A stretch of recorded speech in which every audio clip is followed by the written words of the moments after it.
चलिए तो वेक्टर्स का नेक्स्ट लेक्चर स्टार्ट करते हैं। वेक्टर्स लास्ट लेक्चर में हमने कुछ क्वेश्चंस किए थे। मैंने कुछ फॉर्मूलाज बताए थे सेंट्रीपिटल एक्सेलरेशन के, टेंजेंटियल के फॉर्मूलाज मैंने डायरेक्टली बता दिए थे। बस उनके ओमेगा और वेलोसिटी की वैल्यू, एंगुलर फ्रीक्वेंसी और आर की वैल्यू, इस तरह की वैल्यूज बता के फॉर्मूला आपको दे दिया था। आपने क्रॉस प्रोडक्ट करके देखा था। ये सारे फॉर्मूला सर्कुलर मोशन जब आगे चैप्टर आता है उसमें स्टडी करते हैं। सेंट्रीपिटल एक्सेलरेशन, टेंजेंशियल एक्सेलरेशन, ये सब उसके पार्ट्स होते हैं। और टॉर्क टॉर्क मैंने बताया था, टॉर्क के बारे में बताया था। आर क्रॉस एफ टॉर्क का फॉर्मूला बताया था। Torque equal to R cross F. और उसमें मैंने बताया था कि ये जो आर वेक्टर है, ये पॉइंट ऑफ ऑब्जर्वेशन से, जो हम जहाँ से हम देख रहे हैं उस पॉइंट से कोई पी पॉइंट है जहाँ पर हमारा ऑब्जेक्ट है, बॉडी है, उस पर अगर एफ फोर्स लग रही है कुछ, तो ये ओपी वेक्टर है, इसे आर वेक्टर कहेंगे। जहाँ से हम देख रहे हैं और जहाँ पर ऑब्जेक्ट है, इस वेक्टर को आर वेक्टर बोलते हैं। तो आर क्रॉस एफ मैंने बताया था टॉर्क वेक्टर होता है। और इस तरीके से हमने टॉर्क भी निकालना देखा था, कैसे निकालते हैं। ये सब भी आगे के चैप्टर्स में यूज होता है, रोटेशन वगैरह। और जो क्रॉस प्रोडक्ट का फॉर्मूला होता है वो देखा था हमने कि आई कैप, जे कैप, के कैप लिख के उसके कंपोनेंट्स लिखे और कैसे हम क्रॉस प्रोडक्ट कर सकते हैं। और ये सर्कल बताया था मैंने आपको, आई कैप, जे कैप और के कैप का। जब भी आई क्रॉस जे करेंगे तो प्लस के आएगा। जब भी क्लॉकवाइज मूवमेंट मूवमेंट होगी तो पॉजिटिव, एंटी क्लॉकवाइज मूवमेंट होगी तो नेगेटिव, ये बताया था। यानी कि I cross J equal to K, J cross K equal to I, और K cross I equal to J. और if J cross I then minus K, if K cross J anti clockwise जा रहे हैं तो minus I, if J cross I minus K, if I cross J then I cross K, if I cross K then minus J, ये बताया था। ठीक है, question लिख लीजिए। Right a question. A body is moving with velocity v vector. A body is moving with a velocity v vector at a point P. At a point P. Find the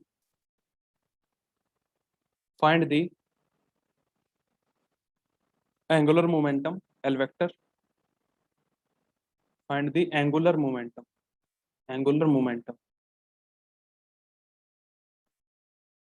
L vector of body of the body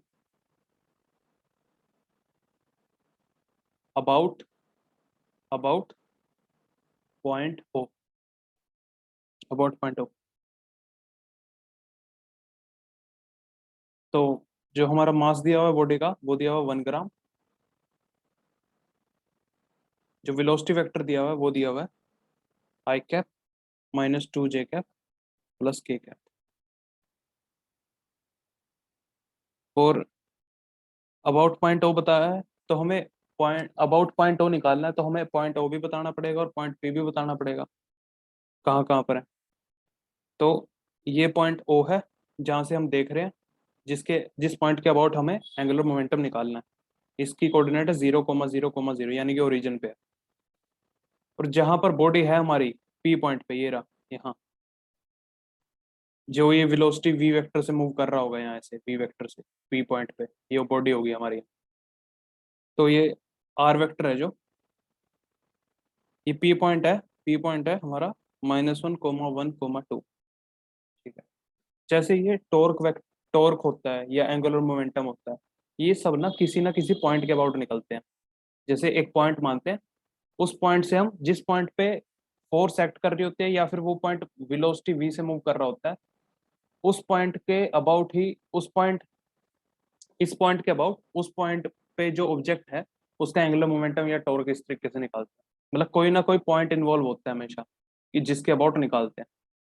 जैसे हम अगर किसी force देखनी होती थी, सीधा बोल देते थे कि इस पॉइंट ऑब्जेक्ट पे एफ फोर्स लग रही है। लेकिन जो टॉर्क होती है, जो कि आर क्रॉस एफ होती है, आर क्रॉस एफ, तो इसमें आर का फैक्टर है। और ये आर एक वेक्टर होता है जो कि जिस पॉइंट के अबाउट हम देख रहे हैं वहां से लेकर जिस पॉइंट पे बॉडी है वहां तक का इस ये वेक्टर होता है।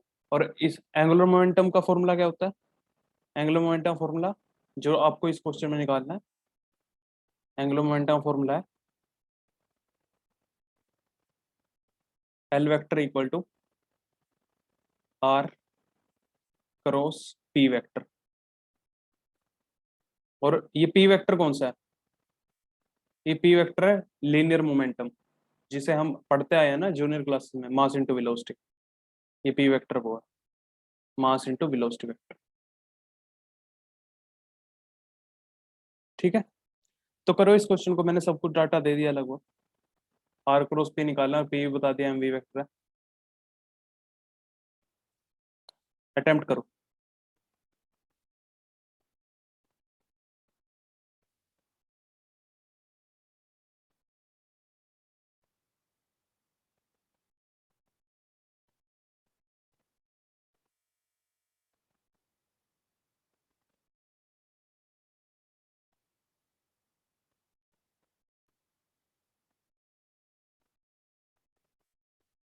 देखिए इधर,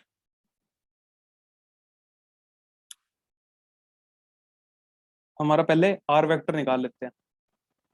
आर वेक्टर ये तो initial final minus initial coordinates हो जाएगा। Final final coordinates minus initial coordinates, उनके corresponding component I cap J cap के कैप कर देंगे।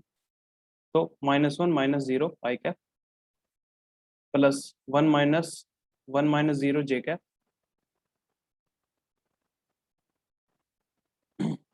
1 -0 जे कैप प्लस 2 -0 के कैप। तो हमारा आर वेक्टर कितना होगा? -1 I cap plus J cap plus 2 K cap. Are vector आ गया। अब इस पी को यहाँ सब्सटीट्यूट करो, तो एल वेक्टर कितना बना? R vector cross with M into V vector. M तो एक स्केलर क्वांटिटी है, मास, इसे बाहर लेके आ सकते हैं हम, यानी कि क्या बन जाएगा? M into R cross V vector. अब सिंपल सा रह गया। आर वेक्टर पता है हमें, वेलोसिटी वेक्टर मैंने दे दिया, मास ही पता है, तो सारी वैल्यू सब्सटीट्यूट करो, सारी वैल्यू सब्सटीट्यूट करो। मास को 10 SI यूनिट में रखना है, सब कुछ 10⁻³ kg में लेंगे। अब आर क्या? R cross V minus -1 I cap plus J cap plus 2 K cap into I cap -2 J cap plus K cap. ये यहाँ पर क्रॉस प्रोडक्ट है, सॉरी यहाँ ब्रैकेट मैंने सीधे लगा दिया, क्रॉस प्रोडक्ट। तो ये यहाँ सोल्व कर लेते हैं। आई कैप जे कैप के कैप प्लस माइनस प्लस, पहले कौन सा है? आर वेक्टर है, वो लिखो, -1 1 2, और ये 1 -2 1, कितना हुआ ये? आई कैप। उसकी रो और कॉलम काटो तो रह गया क्या? ये वाला रह गया हमारा बस। 1 × 1 1 प्लस 5, 1 × 1 माइनस -2 × 2 यानी -4, माइनस जे कैप में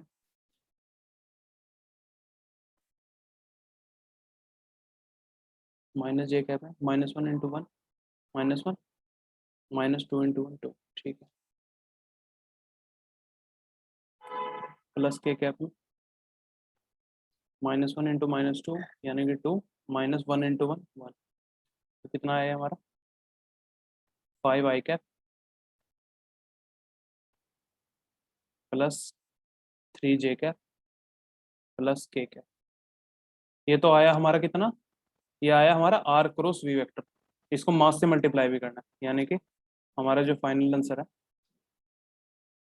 जो एल वेक्टर है हमारा, वो होगा 10⁻³ इंटू क्या वेक्टर है हमारा ये?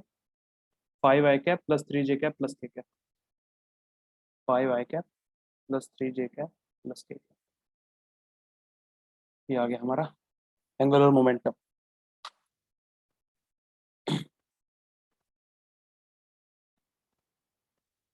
ठीक है,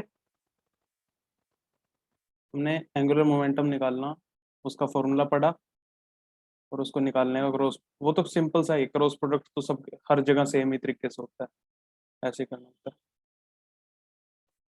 और ये पर समझ लिया हमने आर वेक्टर क्या होता है, एक पॉइंट के अबाउट जिस पॉइंट पे ऑब्जेक्ट है उसका पोजीशन वेक्टर निकालते हैं। ठीक है, right, next question. Which of the following quantities are meaningful? लिखो, which of the following quantities, which of the following quantities are meaningful, are meaningful. First, A vector dot with B vector cross C vector, ये meaningful है। Meaningful मतलब इसका कोई sense बनता है, मतलब है इसका कुछ? हाँ बनता है। ये बी क्रॉस सी एक वेक्टर क्वांटिटी है, ये कुछ डी वेक्टर होगा, B cross C sum D vector. और A vector dot with D vector, इसका भी सेंस है, ये एक डॉट प्रोडक्ट हो रहा है, और यानी कि इसका सेंस है, और ये क्वांटिटी क्या बनेगी हमारी फाइनली, फाइनली बन जाएगी A vector dot with B vector, वो एक स्केलर क्वांटिटी होगी, स्केलर। समझ गया? इस तरीके से सेंस बतानी है, सेंस बन रही है यानी, और वेक्टर बन रहा है, स्केलर बन रहा है, क्या बन रहा है। B part, A vector cross with B vector cross with C vector. C part, A vector cross with B vector dot with C vector. D part, A vector cross with B vector dot with C vector cross with D vector. E part, A vector cross with B vector cross with C vector cross with D vector. F part, A vector dot with B vector cross with C vector cross with D vector. G part is A vector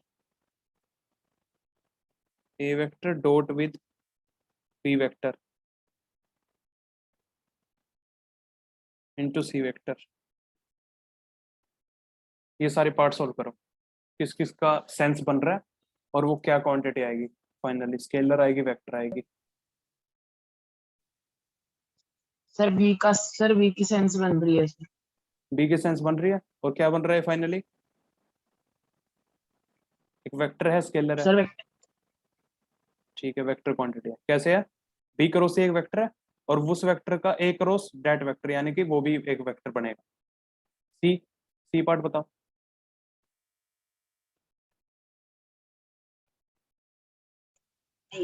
sir sense नहीं है sir, क्योंकि B dot C sir scalar quantity है sir, तो एक sir ए हाँ vector के साथ sir कोई सेंस नहीं बनेगी। हाँ, एक A vector cross with some scalar, कोई मतलब नहीं बनता इसका, तो इसकी कोई सेंस नहीं है। D part, sir D part में सर एक एक sir A cross B vector hmm sir scalar है, hmm A cross B sir sir vector है, और सर उसका और sir C cross D sir vector है सर, इनका डॉट डॉट प्रोडक्ट होके सर स्केलर हो जाएगा। हाँ, तो इसकी सेंस भी है, और ये स्केलर है। ई पार्ट, ये कैसे आया? सी क्रॉस डी, सी क्रॉस डी एक वेक्टर है, और ए क्रॉस बी भी एक वेक्टर है, इन दोनों वेक्टर का डॉट प्रोडक्ट हो रहा है, यहाँ से पता लग रहा है, यानी कि ये एक डॉट प्रोडक्ट हमेशा स्केलर क्वांटिटी देता है। और इसमें सी पार्ट में बी डॉट सी है, ये एक स्केलर क्वांटिटी बनती है। एक वेक्टर का cross product with some scalar quantity कोई सेंस ही नहीं है। और बी पार्ट में A vector cross with B cross C एक वेक्टर होगा, तो इन दोनों वेक्टर का क्रॉस प्रोडक्ट एक वेक्टर देगा, और उसका एक सेंस भी है। ठीक है, ई पार्ट, ई पार्ट है सी सर वेक्टर, बताओ। सर ई पार्ट की सर मीनिंग है सर, मीनिंग है, ठीक है, और sir quantity. Sir A cross B vector है हम्म। Sir, A cross B vector और sir C cross B vector है सर, अगर हम दोनों का क्रॉस कर तो सर वेक्टर आ तो जाएगा। एक वेक्टर क्वांटिटी आएगी। ठीक है, F part,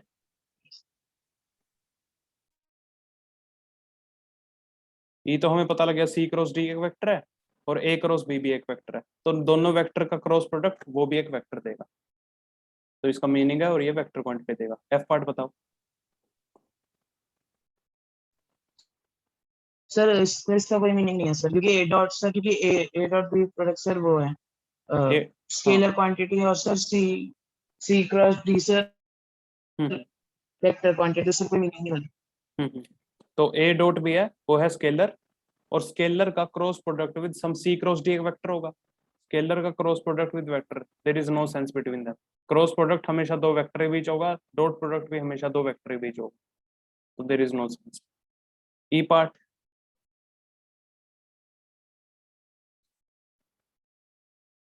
E sir part इसकी सर कोई सेंस नहीं है। दोबारा से सोचो, सेंस है या नहीं है।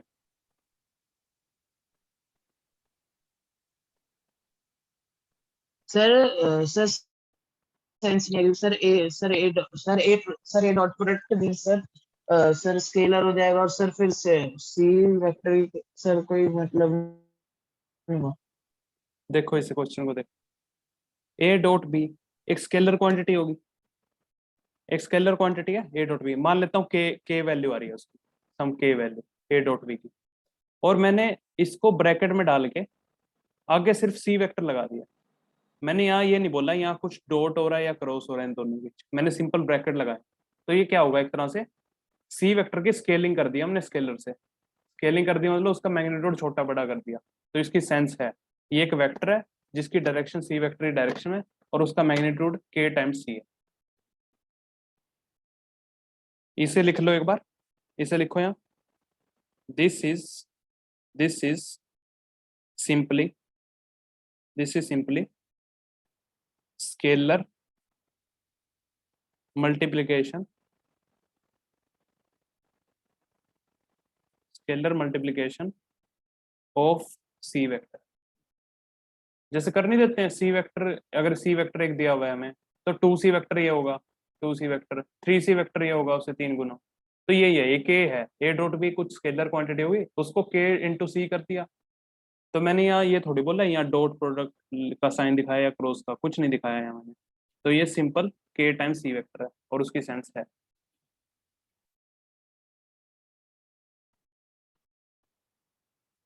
ठीक है, क्लियर है।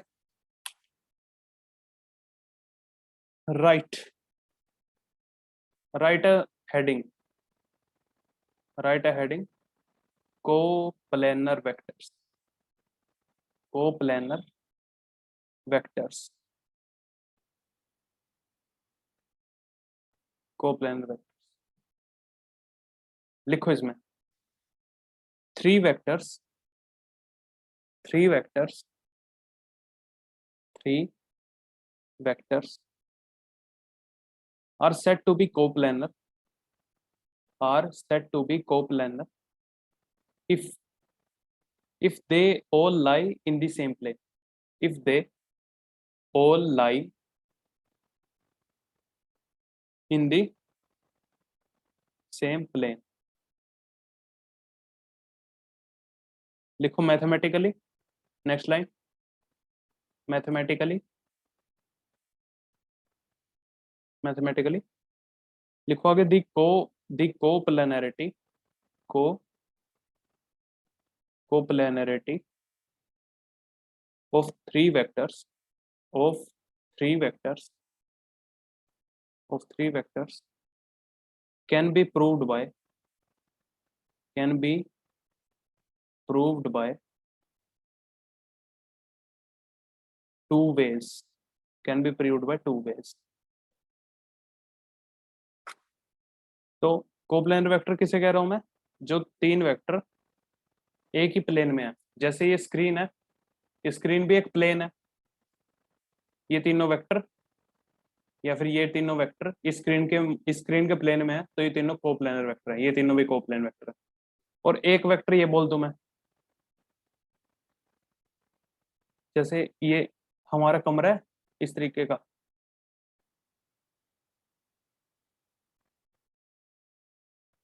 अगर कमरे की ये वाली वॉल है जो फ्रंट वॉल, इसमें तीन वेक्टर हैं, ये कोप्लेनर होंगे, और ये साइड वॉल है, इसमें भी 3 वेक्टर हैं, इस साइड वॉल के प्लेन में 3 वेक्टर हैं, तो ये तीनों भी कोप्लेनर होंगे।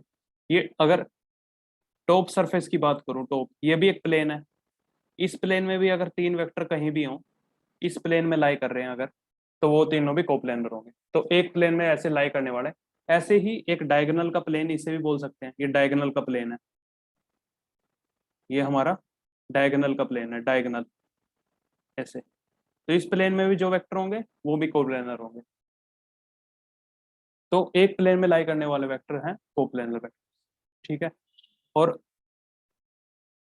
3 वेक्टर कोप्लेनर हों, उसको पता करने की टेक्निक है, और वो टेक्निक है 2 तरह की। वो 2 टेक्निक मैं कराता हूँ। देखो मैथमेटिकली,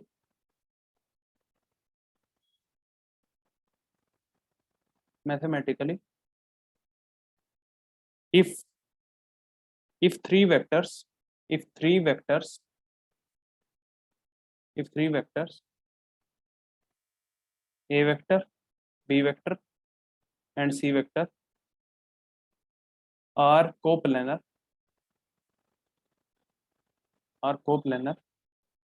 then their लिखो scalar triple product STP. This STP is scalar triple product. Note that one of chemistry, that standard temperature and pressure, वो नहीं है, ये स्केलर ट्रिपल प्रोडक्ट है, ये एक मैथमेटिकल टर्म होती है। Mathematically, if three vectors a vector, b vector and c vector are coplanar, then their scalar triple product is zero.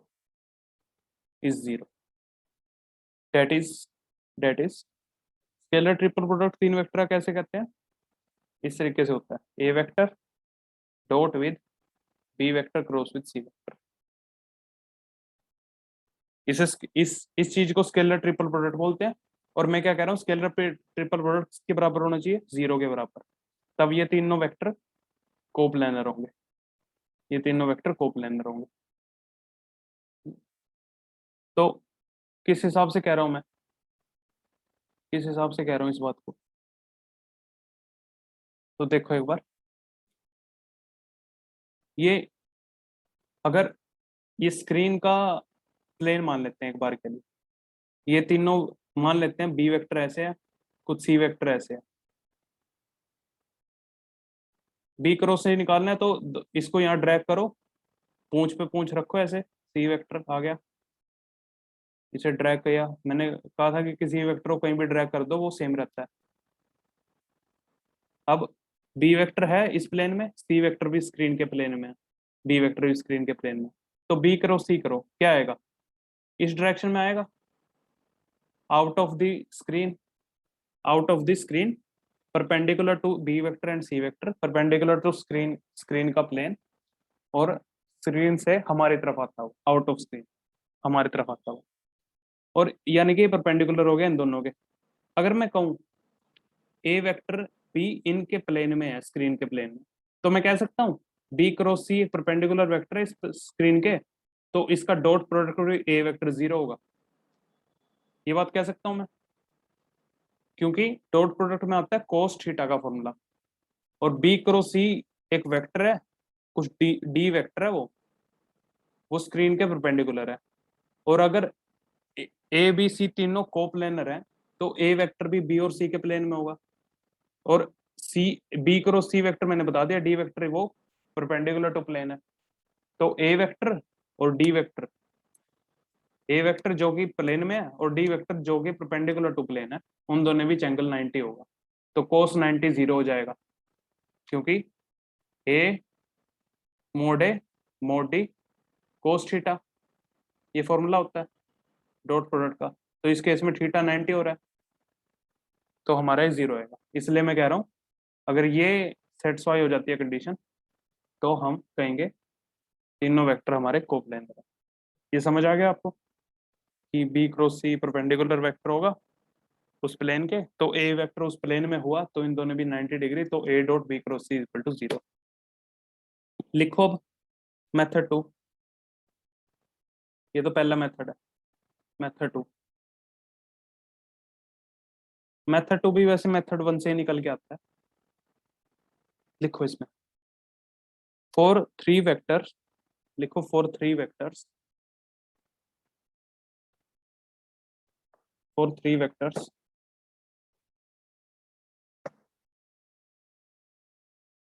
Three vectors, A vector, B vector and C vector to be coplanar, to be coplanar, to be coplanar, one of them must be a, one of them, one of them must be a linear combination, लिखो linear combination, linear combination of the other two, of the other two, that is लिखो इसमें we must be able to find, we must be able to find, we must be able to find two scalar x and y, we must be able to find two scalar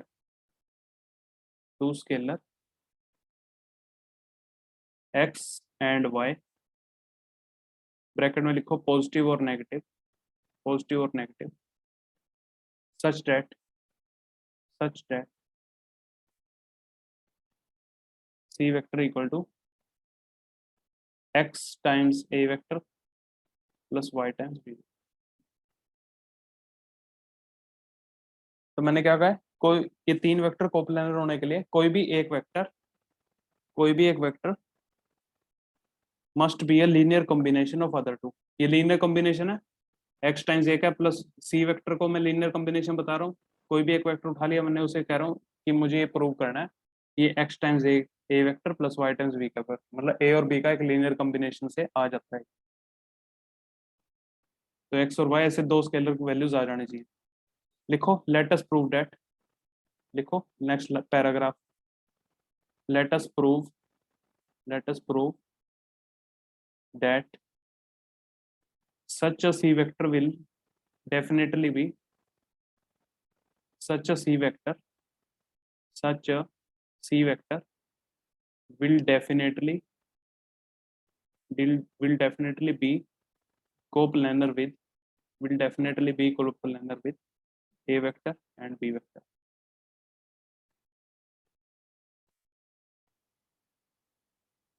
तो हमें prove करते हैं अब इसे। C vector हमें पता है क्या है, linear combination of A and B है, और एक्स और वाई कुछ स्केलर क्वांटिटी है, पॉजिटिव नेगेटिव, एक तरह से कोफिशिएंट बोल सकते हैं, कोई भी नंबर हो सकते हैं।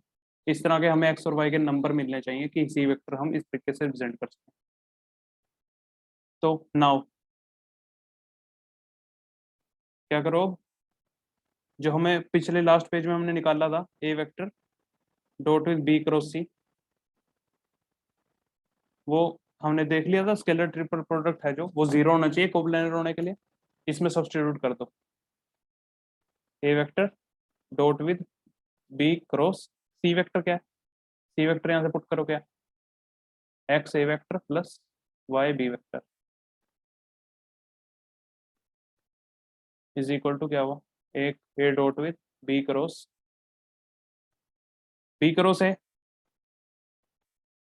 एक्स बाहर ला सकता हूँ मैं, बी क्रॉस है, और बी क्रॉस बी जीरो हो जाएगा, वो तो बी क्रॉस बी तो जीरो, बी क्रॉस है तो एक्स स्केलर है, बाहर आ सकता है।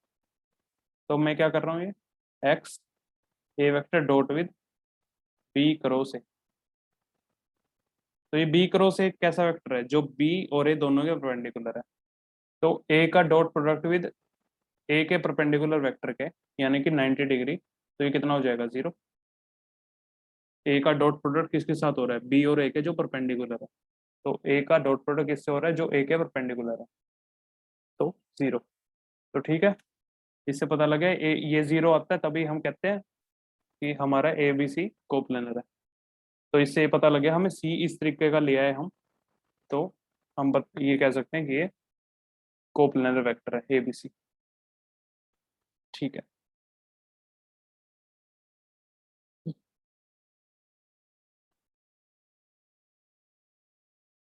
क्लियर है ये क्वेश्चन। पहले हमने ये कंडीशन निकाल ली, इसको प्रूव किया कि हम कोप्लेनर क्यों कह रहे हैं,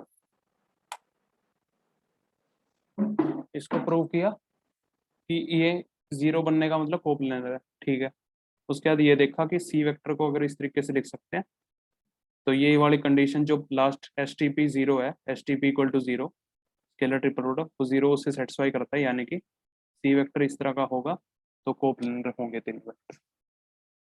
लिखो next question, find the coordinates, find the coordinates, bracket में लिख लो position vector, position vector of a point, of a point which divides the 2 points A and B, which divides the 2 points A and B, A and B internally, internally in the ratio, internally in the ratio M/N।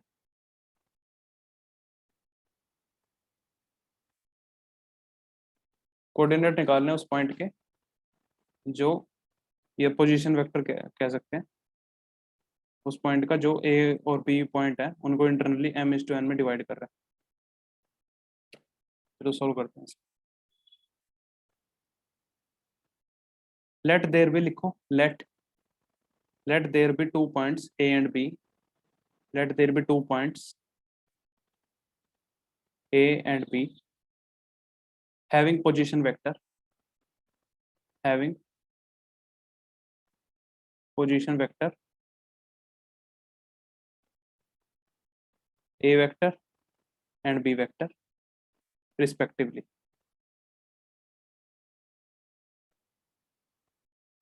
The point P divides the line,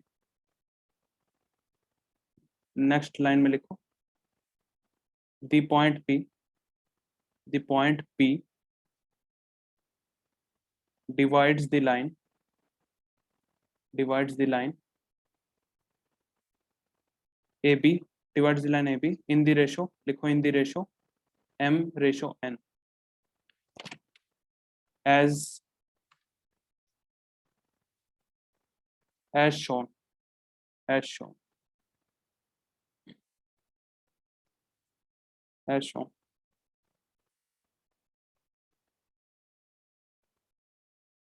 इसमें लिखो आगे, next page पे ही derivation कर लेते हैं इसकी।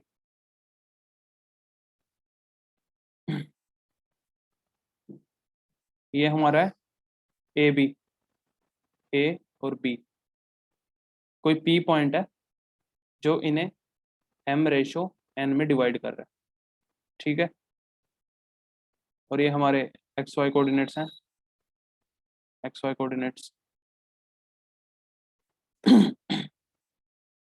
XYZ coordinates. तो ए point का जो पोजीशन वेक्टर है ए पॉइंट का, वो है ए वेक्टर। पोजीशन वेक्टर कौन सा वेक्टर होता है, जो ओरिजिन से स्टार्ट होकर उस पॉइंट तक होता है। बी पॉइंट का पोजीशन वेक्टर है B vector. Let P point का कुछ पोजीशन वेक्टर है आर वेक्टर। ठीक है, और जो हमारा ए बी वेक्टर है, ए बी वेक्टर उसे सी वेक्टर, ए से बी जा रहा है ये ऐसे, ए बी, इसे सी वेक्टर नाम दे दिया। और पी पॉइंट है जो M/N में डिवाइड कर रहा है इसे। लिखो इसमें आगे, let the position vector of point P, let the position vector of point P be R vector, then AP equal to that the position vector of point P B R vector. Then ये तो हमें पता है, AP को कैसे लिख सकते हैं, अगर एपी पी पॉइंट है वो एम इस टू एन में डिवाइड कर रहा है, तो एपी को कैसे लिख सकते हैं, M divided by M plus N, A B, ये लिख सकते हैं हम इस तरीके से। एपी क्या होगा, M by M plus N total times A B. अगर ये एम और एन इक्वल टू 1 1 हो जाए, पी पॉइंट मिड पॉइंट पे हो जाए, तो ये 1/2 ऑफ ए बी हो जाएगा एपी, अगर पी पॉइंट मिड पॉइंट पे हो जाए, एम और एन 1 1 हो जाए। ठीक है, तो ये हमने लिख दिया एपी।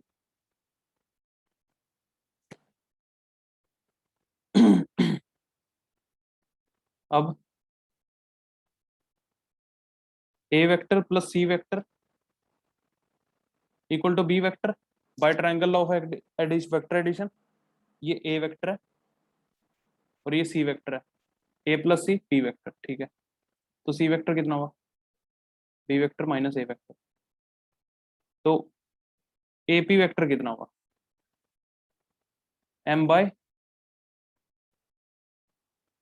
सी वेक्टर तो हमें निकाल लिया, और यहाँ से एपी और ए बी वेक्टर एक ही डायरेक्शन में है, तो हम सीधा लिख सकते हैं AP vector equal to M by M times A B vector. क्या है ये, जो ए बी वेक्टर है वो क्या है, सी वेक्टर है, ये मैंने बता रखा है, सी वेक्टर है ए बी वेक्टर, तो ए बी वेक्टर को मैंने लिख दिया सी वेक्टर यहाँ से। ये कितना हुआ, M by M plus N, C vector कितना है, B minus A, B minus A vector यहाँ से पुट कर दिया सी वेक्टर। तो ये ए पी वेक्टर आ गया मेरा हमारा, तो A vector plus A P vector, A vector plus A P vector कितना हुआ, आर वेक्टर हुआ है by triangle law of vector addition again, A plus A P equal to R. तो this implies R vector equal to A vector plus A P vector, यहाँ से put कर दो ऊपर से, कितना हुआ, M by M plus N times B vector minus A vector. तो कितना आएगा, M times A vector plus N times A vector, नीचे नीचे कर लेता हूँ,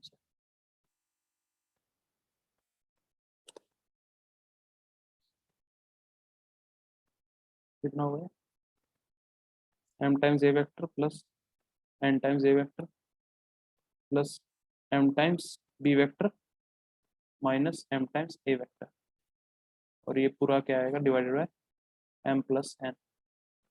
तो क्या क्या कट रहा है हमारा, एम ए वेक्टर कट गया, तो कितना आ रहा है, equal to M times B vector plus N times A vector, ये M times B vector plus N times A vector divided by M plus N.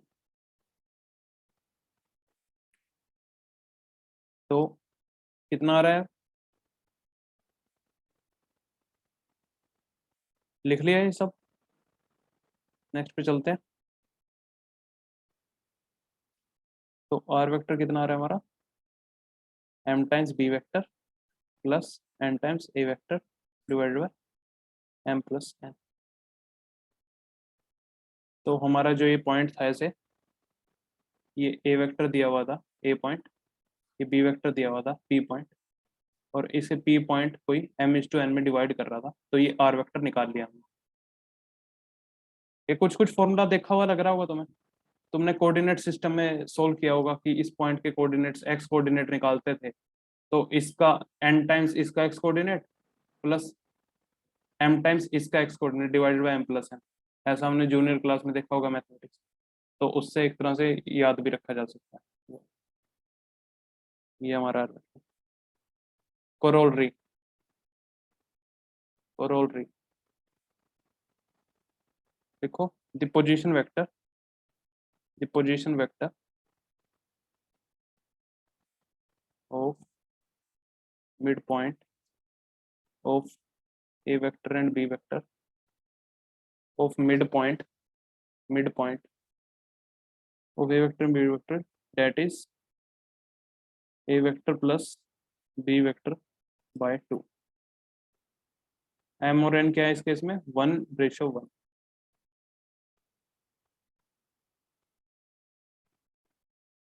देखो next,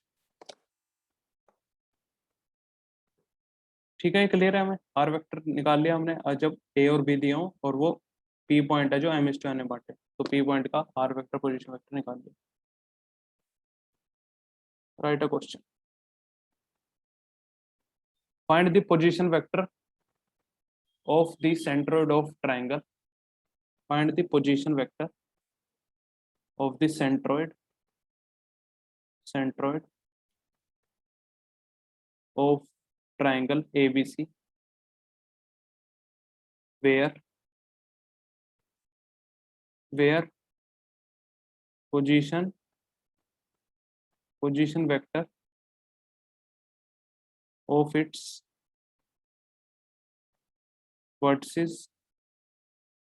vertices are A vector, B vector and C vector respectively.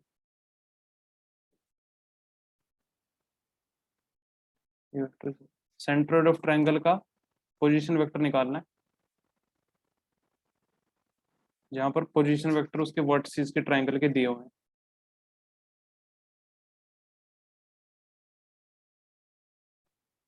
ठीक है,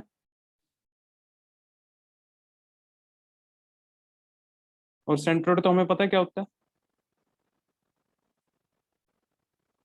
जैसे अगर A B C है, तो ए से इस पी और सी को बाइसेक्ट करना है, इक्वल हिस्सों में बांट दे. तो ये और यहाँ से इसको बाइसेक्ट कर दो, इक्वल हिस्सों में बांटो, और इसको ऐसे बाइसेक्ट कर दो, इक्वल हिस्सों में बांट दो. मीडियंस कहते हैं, मीडियंस. जो इक्वल हिस्से में बांट दे बी और सी को, ये मीडियन है इसका. तो ये जो पॉइंट आएगा ये सेंट्रोइड होता है,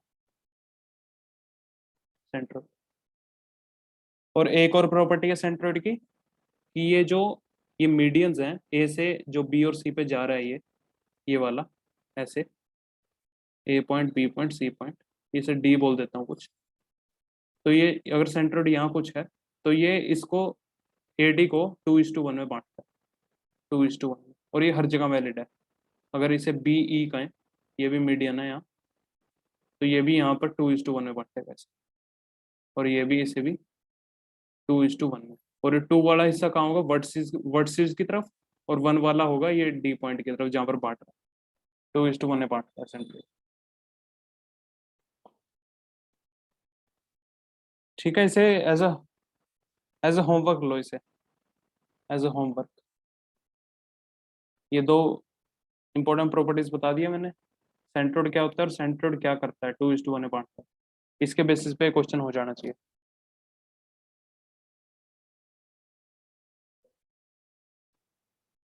देखो next, consider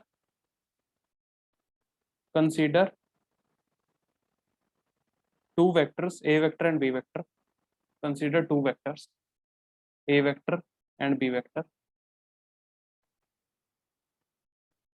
as shown in the figure. As shown in the figure. Then A vector cross with B vector is equal to AB sin theta.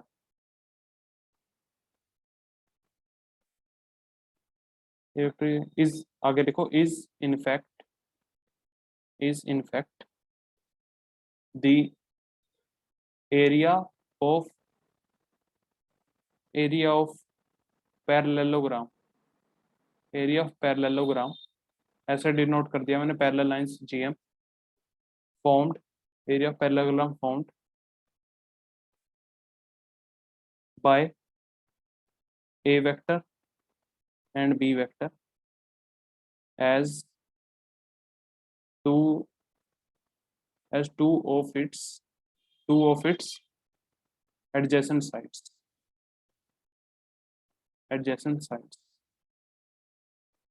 Adjacent sides लिख लो या सिंपल साइड्स लिख लो, two adjacent sides. तो figure क्या है? Figure है ये A vector है, ये बी वेक्टर है। तो इसका पैरेललोग्राम कंप्लीट करो अगर,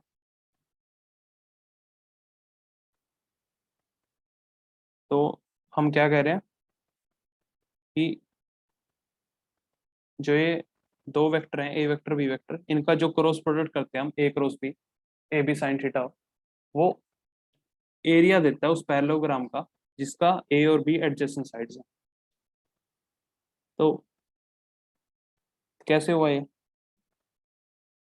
देखो, ये तो पता है हमें कि ये क्या होगा, B cos theta, B cos theta, और ये कितना होगा, B sine theta, B sine theta. तो पैरेललोग्राम का क्या होता है, और ये पूरी साइड कितने है ए वेक्टर का, मोड ऑफ है, तो बेस इनटू हाइट होती है एरिया ऑफ पैरेललोग्राम। अगर ये ट्रायंगल की बात करें, ये सिंपल हाफ ट्रायंगल की, इसका एरिया क्या होगा, हाफ इंटू बेस, बेस क्या है, मोड है, इंटू हाइट, हाइट क्या है, मोड बी साइन थीटा। ये तो एरिया ऑफ ट्रायंगल है, ये येलो पोर्शन, और इतना ही सेम एरिया इस अदर ट्रायंगल का होगा। तो इस एरिया ऑफ ट्रायंगल को, एरिया ऑफ ट्रायंगल है जो ये, इसको 2 टाइम्स कर दूं, 2 टाइम्स एरिया ऑफ ट्रायंगल, ये एरिया पैरेललोग्राम होगा, तो 2 टाइम्स एरिया ऑफ ट्रायंगल कितना हो गया, ये mod A mod B sine theta, mod A mod B sine theta. तो दिख रहा है हमें, एरिया या तो सिंपल देख लो बेस इंटू हाइट, इस तरीके से देख लो, या ऐसे देख लो half into base into height, triangle का एरिया होता है, तो इंटू 2 टाइम्स ये दोनों ट्रायंगल यानी कि पैरेललोग्राम का एरिया, ये होगा area of parallelogram, mod B sine theta. तो ये एक रोज भी है, ये एरिया ऑफ पैरेललोग्राम देता है हमें। लिख लो इसमें आगे, यहाँ लिख लो आगे, similarly, similarly area of shaded triangle, एक ट्रायंगल को शेड कर लो बस, area of shaded triangle, area of shaded triangle is half, half of the area of parallelogram, that is half of a cross b। ये area of triangle कितना है, half of A cross B आ रहा है, और ये parallelogram का area ये कितना आ रहा है, ए क्रॉस बी।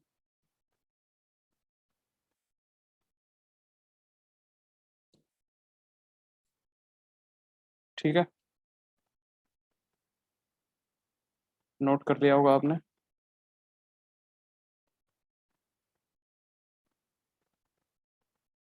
फॉर देखो question, for example, for example right a question, for example find the area of parallelogram, find the area of parallelogram formed by a vector equal to 2 I cap minus j cap and b vector equal to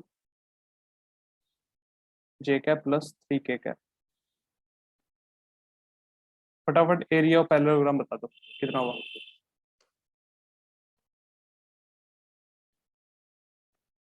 area of parallelogram कितना,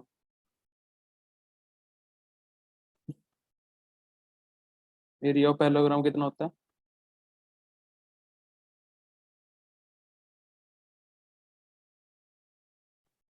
mode of A cross B, तो A cross B कितना आ रहा है निकाल लो बस, उसका magnitude निकाल लेंगे।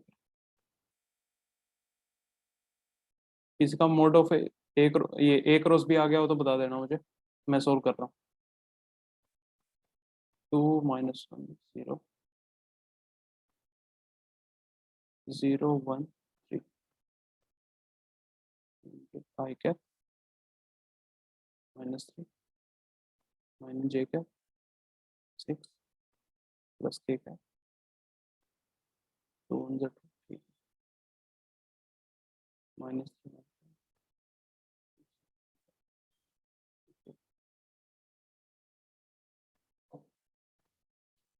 ए क्रॉस भी आ गया हमारा। मोड ऑफ ए क्रॉस भी कितना हुआ? मोड ऑफ ए क्रॉस भी इसके सारे एक्स वाई जेड कंपोनेंट्स का स्क्वायर करके add -3 square plus -6 square plus 2 का स्क्वायर कितना आ रहा है? 9 प्लस 36 प्लस 4 36 प्लस 9 45 प्लस 4 45 कितना आ रहा है? 7। तो एरिया ऑफ पैरेललोग्राम कितना आया हमारा? 7। देखो next question.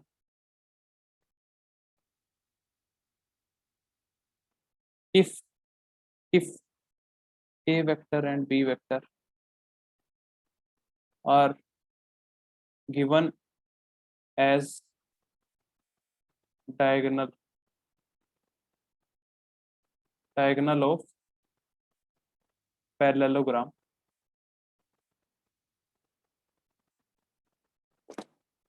if a vector and given vector are diagonal as diagonal of parallelogram। अब की बार ए वेक्टर और डी वेक्टर, ए वेक्टर और बी वेक्टर ये दोनों डायगोनल दिए हुए हैं पैरेललोग्राम के। तो अब एरिया निकालना है हमें। तो किस तरीके से है ये?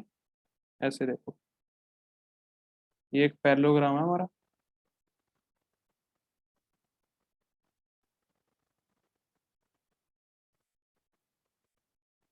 ये बोल दिया हमें एक डायगोनल को ए वेक्टर, और इस डायगोनल को बोल दिया हमने बी वेक्टर।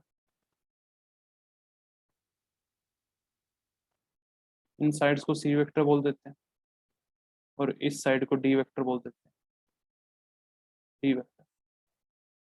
अब क्या डायगोनल्स हैं ए वेक्टर और बी वेक्टर, डायगोनल की डायरेक्शन देख लो कैसे है, ऐसे, और सी वेक्टर डी वेक्टर दे दिए। तो ये डी वेक्टर, तो ये भी डी वेक्टर, ऐसे ये भी D vector.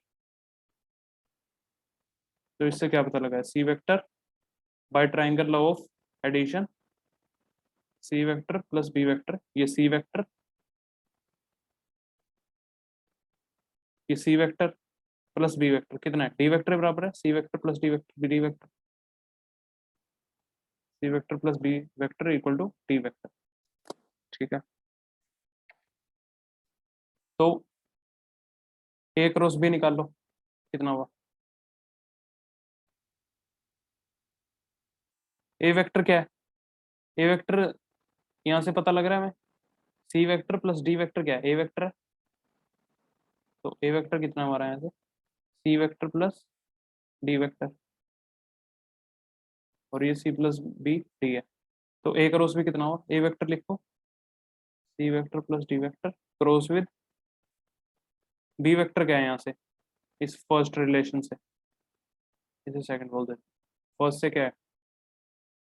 D vector minus C vector, cross product करो, C cross D plus C cross minus C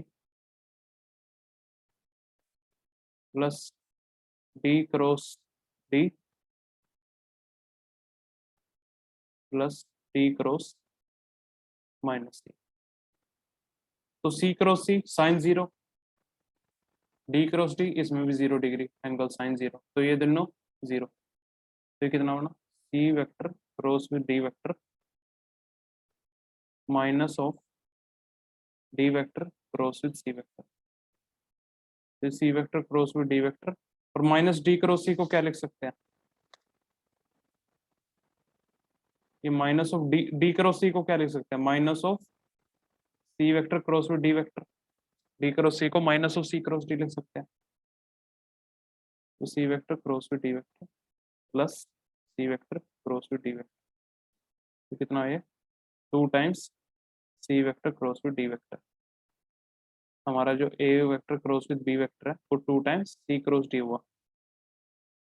तो इससे क्या आया, यहाँ देखो magnitude of A cross B कितना आया, 2 टाइम्स मैग्नीट्यूड, दोनों साइड मैग्नीट्यूड ले लो, कितना हुआ 2 टाइम्स सी क्रॉस डी। और ये सी क्रॉस डी क्या है, अभी पीछे हमने देख लिया यहाँ से, ये अगर ए वेक्टर है ये बी वेक्टर है, तो इसका ए क्रॉस बी है वो एरिया पैरेललोग्राम देता है, दो साइड्स अगर दो साइड के वेक्टर दिए हुए हैं तो उन दोनों का क्रॉस प्रोडक्ट।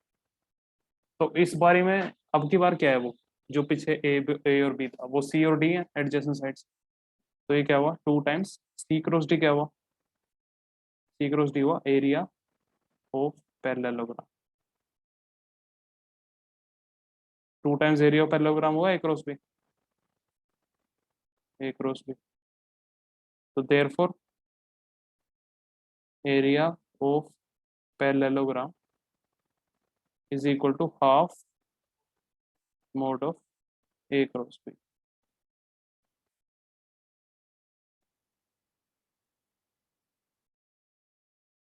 अगर ए क्रॉस बी हमें डायगोनल वेक्टर दिए हुए हैं तो half of A cross B area of parallelogram देगा, half of magnitude of A cross B, और ए और बी अगर एडजेसेंट साइड्स दी हुई हैं तब सिंपल ए क्रॉस बी दे देगा हमें एरिया ऑफ पैरेललोग्राम। ठीक है, एनी डाउट्स?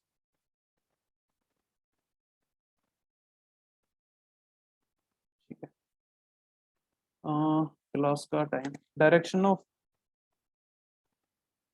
नेक्स्ट टॉपिक जो करवाऊंगा उसका थोड़ा सा वो बता देता हूँ, ये थोड़ा लंबा चला जाएगा अभी के लिए, पूरा नहीं स्टार्ट करवाता हूँ, थोड़ा सा बता देता हूँ। ये देखो, अगर ये एक्स है, ये वाई है और ये जेड एक्सिस है,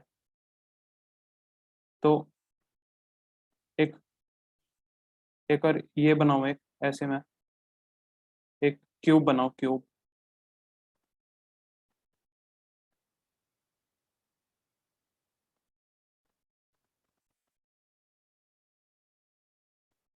और ये क्यूब 3 डायमेंशनल क्यूब है, और ये पॉइंट है, इसके एक्स वाई जेड तीनों कोऑर्डिनेट्स होंगे, इसे ए वेक्टर बोल दूंगा, ए वेक्टर।